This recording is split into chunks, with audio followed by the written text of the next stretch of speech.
कोल्हापुरातील एस4ए विकास आघाडीच्या वतीनं कोल्हापूर महापालिकेची मागील निवडणूक लढवली होती। त्यावेळी उमेदवारांना 13 ते 16% मतदान झालं होतं। आता दुसऱ्यांदा आघाडीकडून महापालिकेची निवडणूक लढवणार आहे।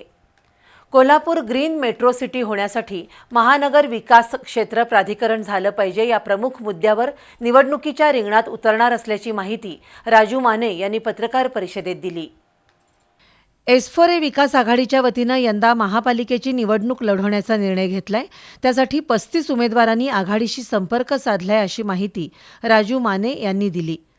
कोल्हापुरात महानगर विकास क्षेत्र प्राधिकरण स्थापन व्हावं, म्हाडा आणि सिल्को प्रकल्प राबवून सामान्य नागरिकांना घरं देणं, शहरात 30 मीटरचे डीपी प्लॅनमधील आणि शहराच्या बाहेरील 20 किलोमीटर परिसरातील रस्ते केंद्र शासनाच्या निधीतून करण्यासाठी प्रयत्न करणं, शाहू मिलच्या जागेमध्ये सांस्कृतिक वारसा विकसित करणं, महापालिकेची वर्षातून एकदा महासभा घेण्याची प्रथा सुरू करणं, शहरातील टीपी स्कीमची अंमलबजावणी करणं यासह अन्य जाहीरनाम्यांवर ही निवडणूक लढवणार असल्याचं राजू माने यांनी पत्रकार परिषदेत सांगितलं।